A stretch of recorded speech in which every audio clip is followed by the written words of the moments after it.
Welcome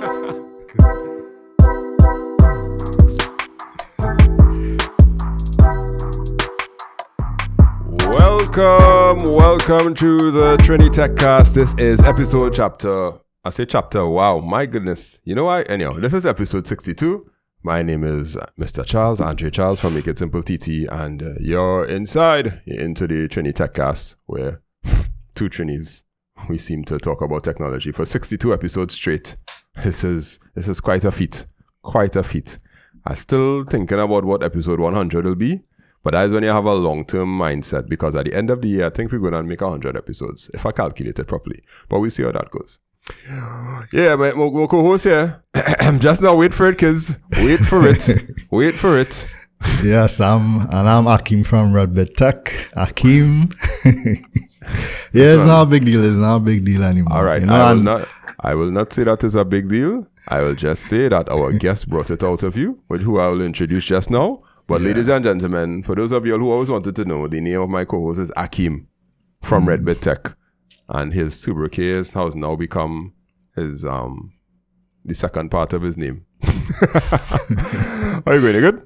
Yeah, I cool for the one, man. How the Oracle going? Because you know everybody that listening want to know how the Oracle training going, you know, because I have people asking me, well, what is man doing? Where he working? I was like, I can't tell only where he working. He just need to know like Oracle. For real? Yeah.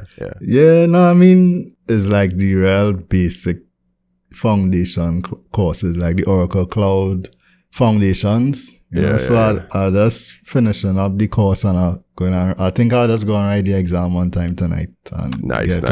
Yeah. You know what I do this week? I have a robotics competition with my school next weekend.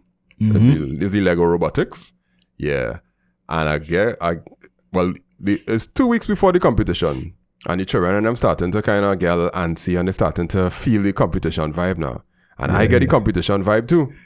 So the children, they had to program the robot to do a simple task, and they weren't able to do it properly, and the bell rang, and they was like, all right, so we had to go to class now. I was like, yeah, go ahead, go to class. And I sit down there, and I fix it, you know. I was like, no, I can't watch this thing now working. They were so close, and I rewrite the children program. Long story short, they're like, sir, did you mess with our code? And I was like, no, I just tweak a few numbers. But yeah, I have a problem. I have a big problem.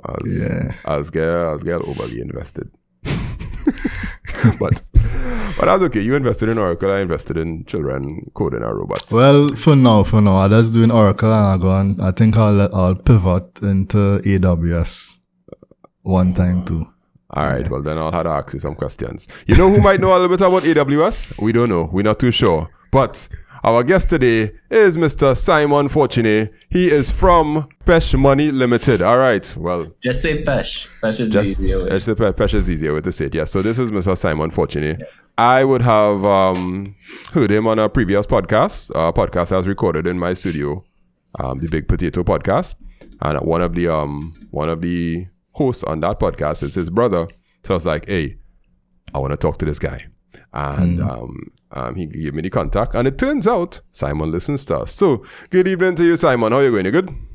Yeah, I'm good, man. I'm good. That's great to know. And well, you're there with Akim. I'll say Pesh Money Limited is the government name, so you can just say Pesh, you know.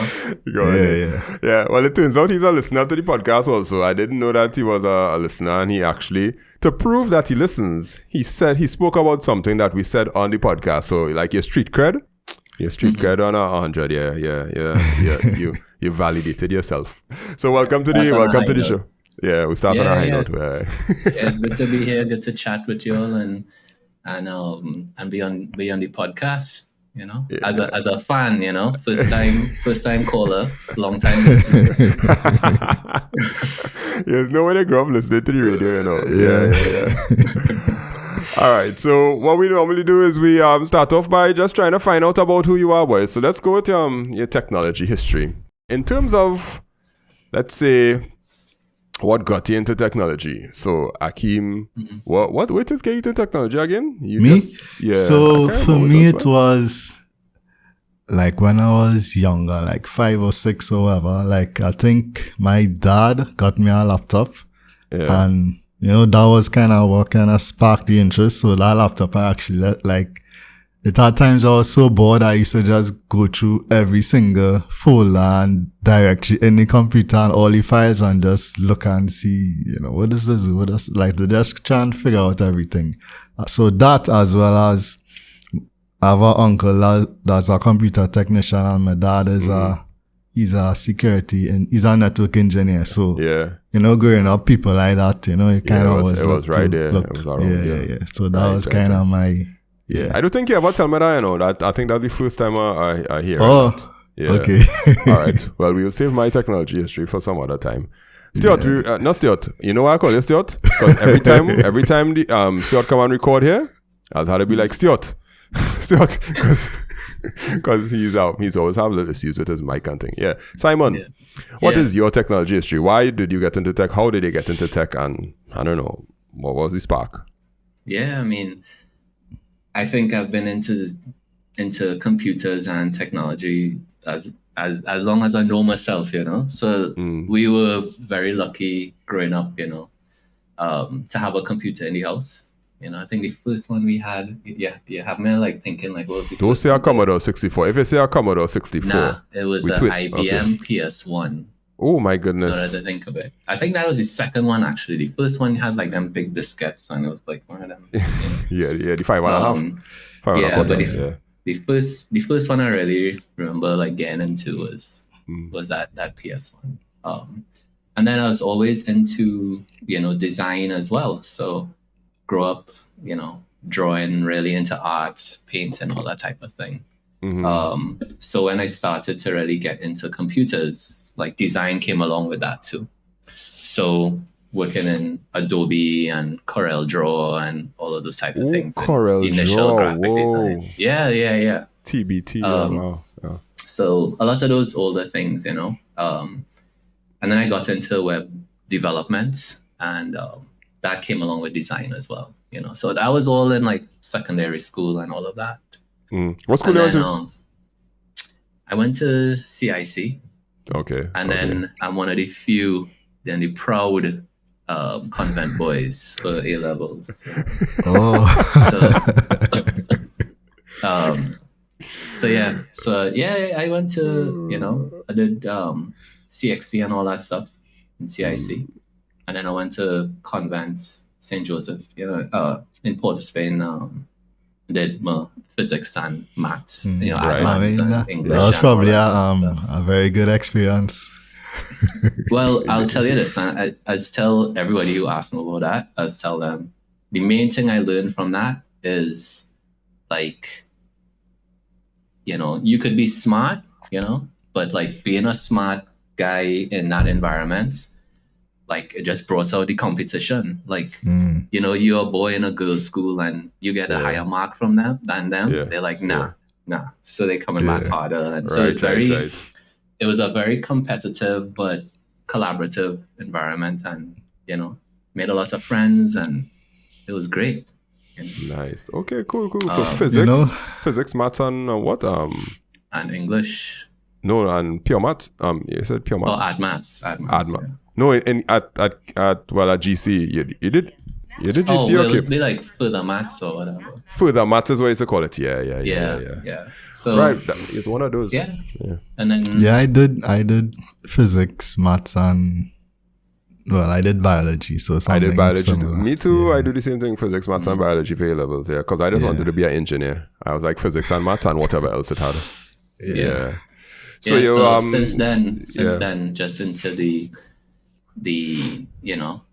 logic side of things, and as well as design, so right. Well, what I want to ask is before Akeem asks the question that he was going to ask, because I think I cut him off just now. Design is something that usually, me as a teacher, most male students that I teach, they don't really love the design. They just do it because, it is software, and because they love computers and they love to manipulate software and get software to do things, they will design for the purpose of them. But if you get them a sketch pad and tell them draw something, they'll be like, nah, that's kind of boring. Are you into design because software gave you an outlet to release your creativity, or are you into design because you like to draw on a sketchpad or like pure art now? Yeah, I think that design software empowered my ability to design. Right. So when I look at how we design Pesh and other software I've worked on, it's one of the foundational things with Pesh is that it had to be beautiful. Like it has to be a quality product. So like when you open the app, it has to be intuitive. It has to pop. It has to be easy to use. So from a development perspective, you could have something that works really well, but people look at it and they're like, nah, it's too confusing, or it just don't look good, right? It looks low quality, so then people kind of turn off. So when any of the projects that I worked on, specifically with Pesh, we're constantly refining that UI to make it more user-friendly, all of that stuff. So software has allowed me to really stretch that part of my creativity and my brain. Yeah. Right. Okay. I came out a question there. So I mean, you mentioned, that whole competitive drive that I got while I was doing A-levels in St. Joseph. So in terms of, all right, that was A-level. So beyond that, in terms of university or work, I kind of want to know if you stayed here or if you went outside, because like for me, sometimes that drive, that competitiveness and, to kind of really fulfill some of your potential or even to get exposed to bigger things, you just need to be exposed to more than just, Yeah. So so after my days at convent, and big up convents, it's a good school. Yeah. My wife went convent too, so yeah. I went to university and I started computer science there. Like that was my main thing, but I didn't really like it. What? To be honest, no. Oh my goodness! I know it's like might be shocking, especially with the audience of your podcast, but like, I didn't like it. I didn't like it because the what I was learning wasn't practical. It's not that it wasn't practical; it wasn't visual enough. So like, remember I was saying, like there was a lot of back end like zeros and ones, and it just didn't click, and it was before a lot of web technologies was really had taken off. So it was, I always say like if I did college like 5 years later, I would have had a different experience, Right. Have you ever tried to order something online using a Visa debit card, but you can't? Is shopping online something you always do already using a Skybox, but sometimes you need advice on knowing what to buy or what will work? I'm Mr. Charles from makeITsimpleTT, and we aim to make technologies that solve problems in a Caribbean context. So we created Order It. What is it, you ask? What is Order It? It's an app and a website that helps you order it in 2 ways. The first way is if you already order things online.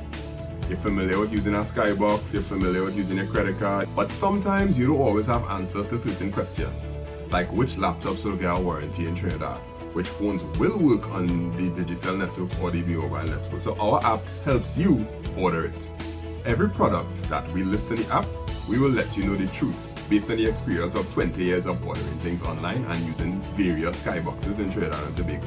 So here are some of the questions that the app answers for you based on the products that we list. What are the taxes? Why does it cost so much when I actually get it? What is dimensional weight? All these questions and more, we answer in the app because we want to help you order it. All you have to do is simply pick from our list of recommended items that we know and trust because we've ordered it already. Follow through the payment process, we'll order it, and we can even have it delivered to you. So why don't you give it a try? Search for Order It by makeITsimpleTT in the App Store or the Google Play Store, or you can even go online to orderit.makeITsimpleTT.com and check and see if we could answer some of your questions and help you in the process of ordering